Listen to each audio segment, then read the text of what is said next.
जय हिंद दोस्तों, स्वागत है आप सभी का। दोस्तों, इस क्लास में हम देखने वाले हैं सामान्य विज्ञान के कुछ प्रश्न जो पिछली बार की परीक्षा में पूछे हुए हैं।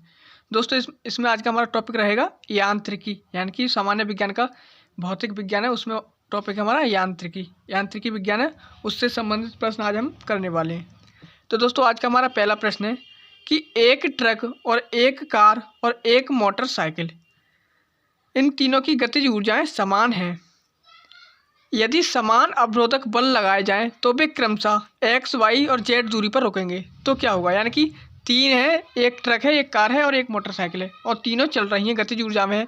अगर उन पर समान ब्रेक लगा दिया जाए, अगर बिल्कुल समान ब्रेक लगा दिया है तो क्या होगा, तो वे समान दूरी पर रुकेंगी। जब उनमें समान बल लगेगा, समान चल रही हैं, तो वो समान दूरी पर रुकेंगी। तो क्या होगा, एक्स बराबर वाई बराबर जेड, यानी कि तीनों साथ में रुकेंगी।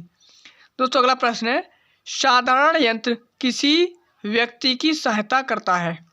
जो साधारण यंत्र है वो किसी व्यक्ति की सहायता करता है।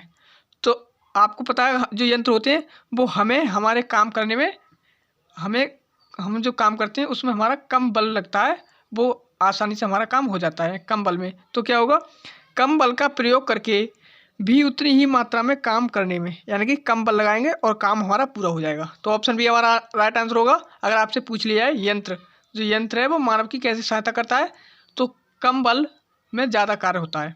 अगला प्रश्न है दोस्तों, अगर प्रश्न आपको अच्छे लगे तो एक बार प्लीज़ क्लास को लाइक कर दीजिएगा। दोस्तों, इसमें 14 नंबर का प्रश्न है, निम्नलिखित में से किसने न्यूटन के पूर्व ही बता दिया था कि सभी वस्तुएं पृथ्वी की ओर गुरुत्वाकर्षण होती हैं। तो दोस्तों, न्यूटन ने गुरुत्वाकर्षण का नियम और गति के नियम दिए थे, लेकिन इनसे पहले किसने बता दिया था, तो बताया था वो ब्रह्मगुप्त ने बता दिया था कि सभी वस्तुएं पृथ्वी की ओर आकर्षित होती हैं, गुरुत्वाकर्षित होती हैं। अगला प्रश्न है, बादलों के वायुमंडल में तैरने का कारण है उनका कम होता है घनत्व। दोस्तों, जो बादल हैं वो वायुमंडल में तैरते हैं, यानी कि आपने देखा होगा जब बारिश होती है तो वो बादल उड़ते रहते हैं। तो इसका मतलब ये है कि वायुमंडल में बादल तैर रहे हैं। लेकिन क्यों तैरते हैं, तो इसलिए तैरते हैं क्योंकि उनका घनत्व कम होता है। दोस्तों, जिस चीज़ का घनत्व कम होगा तो वो पानी में भी तैरने लगेगी। पानी का घनत्व, अगर जो वस्तु है उसका घनत्व कम होगा पानी के घनत्व से, तो वो पानी में वस्तु तैरने लगेगी। तो याद रखना, अगर कभी आपसे प्रश्न पूछ लिया जाए कि वो वस्तु क्यों तैरती है, तो उसका आंसर घनत्व ही होगा। अगला प्रश्न है, दाब का मात्रक है। दाब का मात्रक हमसे पूछा हुआ है।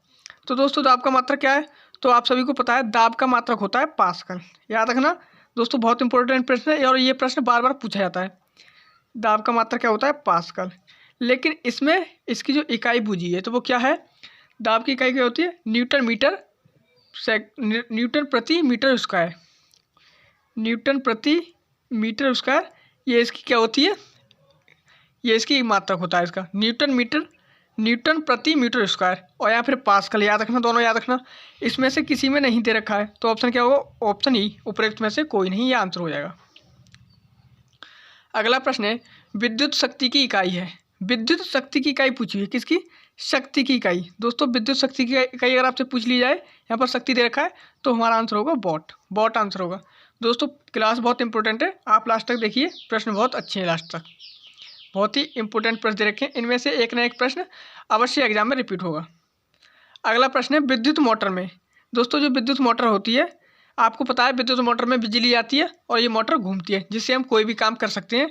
पानी है या फिर जो पानी निकालना है या फिर जो भी काम होता है वो होता है। तो पहले इस विद्युत मोटर में विद्युत ऊर्जा जाएगी, फिर बाद में ये गतिज ऊर्जा में परिवर्तित कर देगी, यानी कि यांत्रिक ऊर्जा में बदला जाता है। ऑप्शन हमारा सी आंसर हो जाएगा, विद्युत ऊर्जा को यांत्रिक ऊर्जा में बदला जाता है।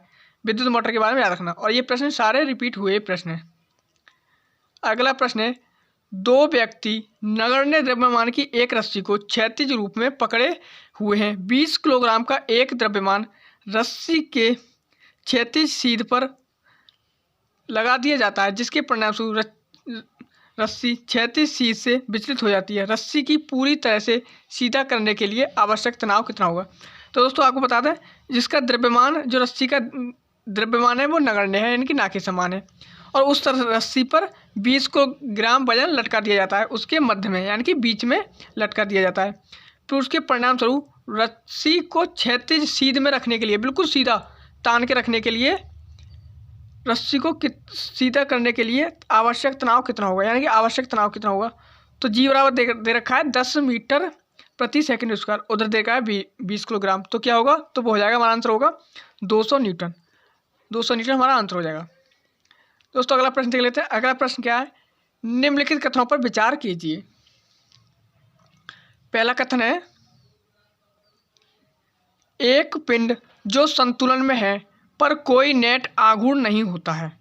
क्या नहीं होता है, कोई नेट आघूर्ण नहीं होता है। तो दोस्तों ये वाला कथन हमारा एकदम राइट। इसे ऐसे ही देख लेना, एक पिंड जो संतुलन में है पर कोई नेट आघूर्ण नहीं होता है। अगला पिंड है, अगला जो है कथन है, किसी पिंड का संवेग सदैव संरक्षित होता है, यानी कि जो पिंड है उसका जो संवेग है वो सदैव संरक्षित रहता है। तो दोस्तों ये भी कथन राइट है। अगला है, किसी पिंड की गतिज ऊर्जा सदैव संरक्षित रहती है। तो दोस्तों ये कथन गलत है, क्योंकि गतिज ऊर्जा तो किसी भी पिंड की संरक्षित नहीं रह सकती। अगर हम गाड़ी भी चला रहे हैं तो उस पर ब्रेक लगाएंगे तो वो रुक जाएगी, तो इसलिए संरक्षित नहीं है। ऑप्शन हमारा तीसरा गलत है, दो सही है। आंसर में क्या होगा, सही कथन पूछा हुआ है, तो 1 और 2 हमारा आंसर होगा। दोस्तों अगले प्रश्न में चलते हैं। अगला प्रश्न देख लेते हैं। अगला प्रश्न है, एक व्यक्ति किसी घर्षण रहित क्षैतिज धरातल पर खड़ा है, यानी कि कोई उसमें घर्षण नहीं है। इस धरातल पर एक निश्चित दूरी तक वह कैसे आगे बढ़ सकता है, यानी कि वो धरातल है, घर्षण रहित है, तो उस पर किसी निश्चित दूरी पर कैसे आगे बढ़ सकता है। तो दोस्तों याद रखना, वो छींक कर आगे बढ़ सकता है। कैसे, छींक कर आगे बढ़ सकता है। अगला प्रश्न है, निम्नलिखित में से किसका सहित केंद्र वस्तु के बाहर होता है। सहित केंद्र किसकी बात कर रहा है, सहित केंद्र की बात कर रहा है, और वस्तु कौन से उसके बाहर होता है। तो रखना है, रिंग जो वलय होता है उसके बाहर होता है, उसका केंद्र वस्तु के बाहर होता है, याद रहेगा। रिंग वलय का सही केंद्र बाहर होता है। अगला प्रश्न है, दो समान द्रव्यमान की वस्तुओं की गतिज ऊर्जाओं का अनुपात 4:9 है, तो उनके वेगों का अनुपात क्या होगा। यानी कि गतिज ऊर्जाओं का अनुपात दे रखा है 4:9 और उनके वेगों का अनुपात पूछा हुआ है। वेगों का अनुपात क्या होगा, तो याद रखना 2:3 के वेगों का अनुपात हो जाएगा। आंसर हमारा भी होगा। अगला प्रश्न है, निम्नलिखित में से कौन सी सदिश राशि है। सदिश राशि पूछिए, यानी कि दिशा सहित सदिश राशि पूछिए, तो वो विस्थापन। विस्थापन एक सदिश राशि है, याद रखना। ये प्रश्न बार बार परीक्षा में पूछा जाता है दोस्तों। और ये समय चाल दूरी ये अदिश राशि है। कैसी राशि है, अदिश। ये राशि हमारी अदिश है, समय चाल दूरी अदिश राशि है। अगला प्रश्न है, पदार्थ के संवेग और वेग के अनुपात में कौन सी भौतिक राशि प्राप्त की जाती है। पदार्थ के संवेग और वेग के अनुपात में कौन सी भौतिक राशि प्राप्त की जाती है। तो कौन सी की जाती है, वो की जाती है द्रव्यमान। याद रखना, द्रव्यमान प्राप्त की जाती है। अगला है, हवाओं की ऊर्जा होती है। तो दोस्तों आप ये तो प्रश्न आप सभी को पता होगा, हवाओं की ऊर्जा क्या होती है, गति। उनमें तो गति होती है, तो गतिज ऊर्जा, केवल गतिज ऊर्जा। प्रश्न अगला है, वॉशिंग मशीन प्रक्षालन मशीन का कार्य सिद्धांत है। तो यह है अपकेंद्र बल। अपकेंद्र बल वॉशिंग मशीन अपकेंद्रीय बल पर कार्य करती है। याद रखना, वॉशिंग मशीन है या फिर दही से मक्खन निकालना है, दही से मक्खन निकालते हैं, तो वो भी किस पर, वो भी अपकेंद्रीय बल पर कार्य करती है। अगला प्रश्न है, एक ट्रेन जैसे ही चलना आरंभ करती है उसमें बैठे हुए यात्री का सिर पीछे की ओर झुक जाता है, इसका कारण क्या है। तो दोस्तों जब हम किसी गाड़ी या बस में बैठे होते हैं, जब वो आगे बढ़ती है तो हम पीछे की ओर गिरते हैं। तो क्या है, क्योंकि वो हम जड़त्व में रहते हैं। किसके लिए हम रहते हैं, बिल्कुल जड़त्व में। तो हम रहते हैं जड़त्व में, तो क्या होगा, स्थिरता का जड़त्व। ऑप्शन ए होगा, स्थिरता का जड़त्व। अगला प्रश्न है, त्वरण ज्ञात करने का सही सूत्र क्या है। तो त्वरण ज्ञात करने का सही सूत्र है A = B - U/T। Option A. याद रखना, त्वरण अगर आपसे पूछ लिया है त्वरण का सूत्र क्या है, तो वो होगा A = V - U/T। ये त्वरण का सूत्र है। अगला प्रश्न है, न्यूटन का पहला गति का नियम संकल्पना देता है।